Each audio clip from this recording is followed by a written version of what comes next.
Those bearings don't sound too good, do they? I better take a look at them.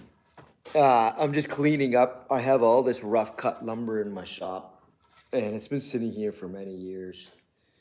And I just thought I'd plane a couple sides of it, see what I got to work with, and then I can build stuff with it.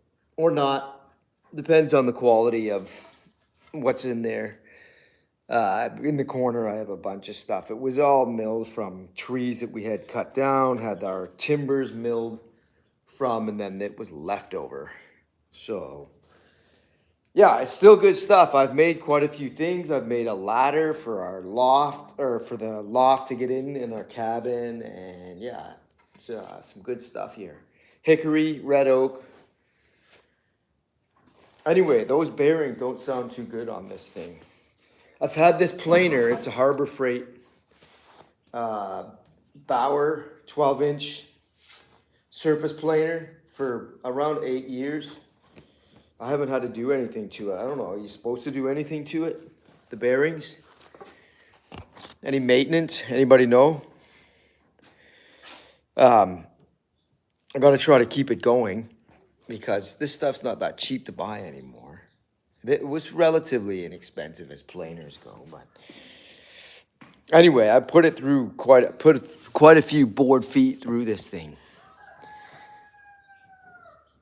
and haven't done any maintenance. I mean, I vacuum it, that sort of stuff, keep it clean, but no, the stink bugs, I think, get in. I hear when, or smell when I'm running it on this end, like earlier, I could smell stink bugs that live, they kind of go in the, in here, you see,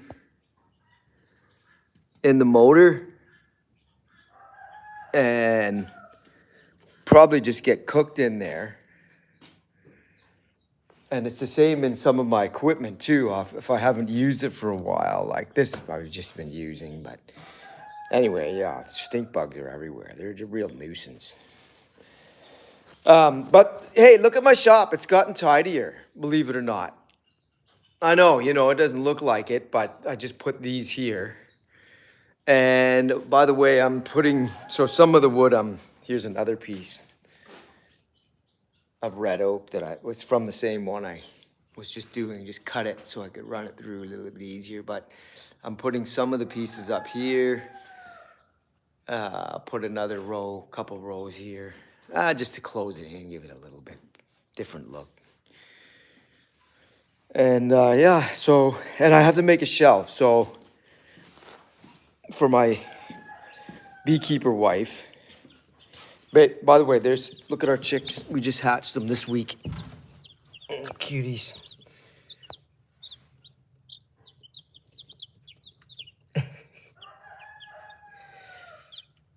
We have to keep them out here because we have a cat now, Maple. Maple, the maple kind. And she would get them. She'd get right in there. Probably kill them all. Little rat. Aw.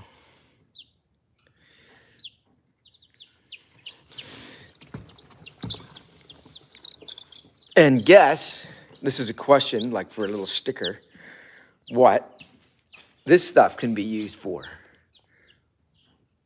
I don't want her to get away. Says, yeah, for chicken bedding. It's perfect for that. She's a little cutie, aren't you? Beep, beep, beep. Here, come here. You need to stay warm underneath the light, underneath the little sun. Here's the little sun. Yeah, you stay there. But anyway, back to, I get sidetracked so easy here. You've got all this beekeeping stuff here, and so my wife wants me to build a little table in here, like her own little workbench. We each have to have our little parts of the shop here, because we have a nice shop. And she has this corner here, which is perfect. this little corner here, and that's my corner over here. See how that works?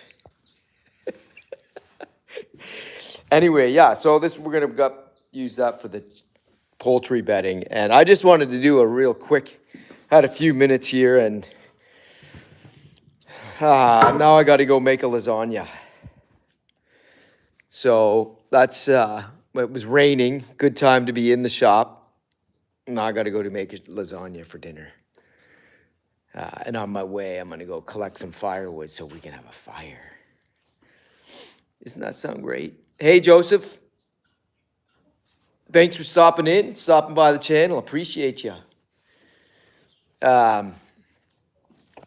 So yeah, I promised I would be there to help my wife make the lasagna at 3, which is in 2 minutes. So I have 2 minutes to go get some firewood and head over to the house, which is like 300 feet away. So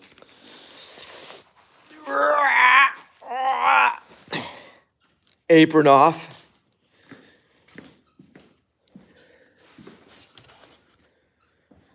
Check this out too, though. This is kind of cool. So I bought, before I go, I'll just have less time.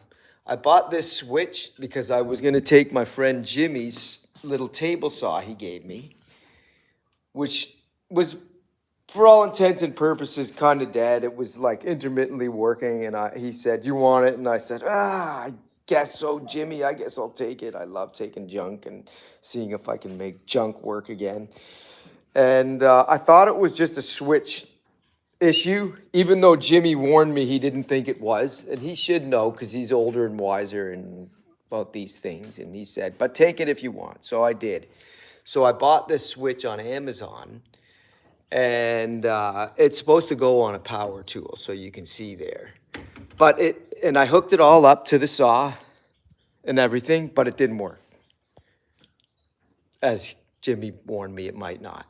So then my next thing was, well, it's got to be the motor. And then I gave up and said, no, it's not worth it anymore. He used this thing. He was a tradesman, a carpenter, builder, renovator, and he put it through all manner of wear and tear. So long story short, I thought, you know what? I'm not going to send that switch back. It doesn't make sense to Amazon. I can use it for something. And if some tool or some, I have my mind to put, I have this jointer on the table here, which already has its own switch.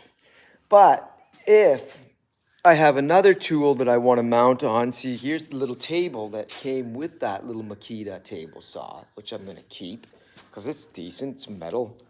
A lot of stuff plastic nowadays. Anyway, back to this. I thought I'll just use that to turn on and off my upper light there. Cool.